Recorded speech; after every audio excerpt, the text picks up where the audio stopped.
Poor Sword and Shield. You neglected things. I can already tell that if that Swanna was supported in Sword and Shield, it would look nothing like that in Sword and Shield. Those models, they're not as stiff either. Why couldn't Sword and Shield look something like this? I mean, these aren't the greatest graphics in the world. This isn't a PS5 game or anything, but still, one look at that. Look how fucking gorgeous this is. Here's your graphical fidelity. Here are your high quality animations.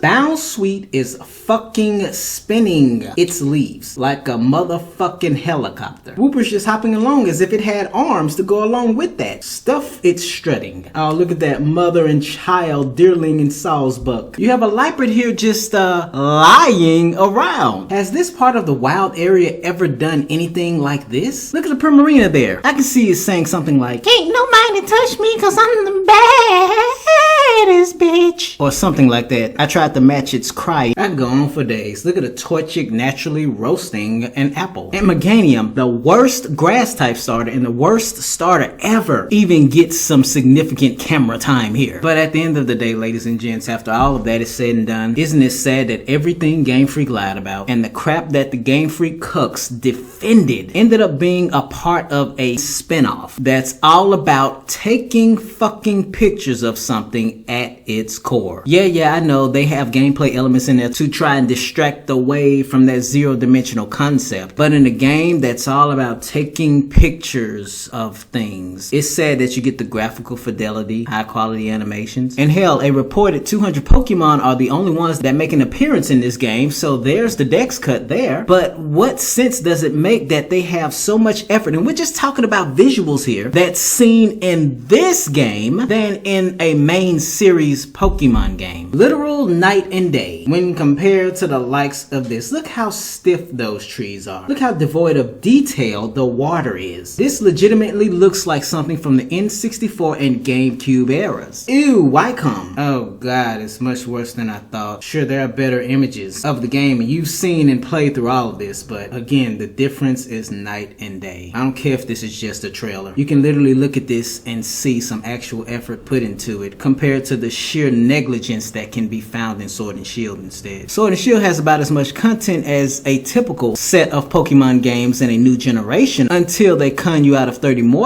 for the DLC. I'm just trying to understand, why must they arbitrarily withhold assets along with the effort, the graphical fidelity, the high quality animations from the main series Pokemon games? You would think they would apply all of that goodness to those games because those are the games that people will support the most. But of course it makes sense for them to put so much effort into a spinoff that's all about taking pictures of Pokemon when only around a fourth of the roster is available in this game. Needless to say, I was never a fan of Pokemon Snap. I overlooked it then and nothing will change now. It's quite frankly not my cup of tea. My standards are way higher than this. This was so inspiring to me that I had to actually do a video on it. And I don't know what it is. They get enough time to make all of these games, and whether it's pressure, time crunch, or misplaced priorities, something goes wrong along the way, and well, visually alone, you see more effort put into the spin-offs than the main series games. It's always the little things, ladies and gents. That's some backward shit. Why does this look like the $60 game? And this looks like something that has the 3DS as its abandoned platform. So for all of you corporate prostitutes out there, don't tell me that Game Freak can't do anything. A multi-billion-dollar corporation has once again proven to you that they own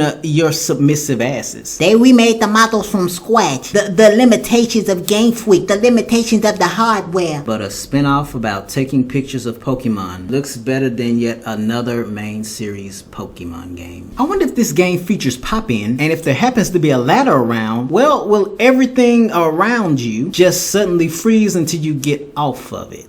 Even the animations give Sword and Shield a run for their money, and I bet they're even better than follow Pokemon attempting to actually follow you. Even this looks more interesting than most Sword and Shield battles if the main series Pokemon games still didn't host that outdated battle UI. Game Freak can, after all, but what real incentives do they have to even try? If not do better than they did in a main series Pokemon game when they can deliver this in a spin-off. Which one looks like the $60 Switch Pokemon title again?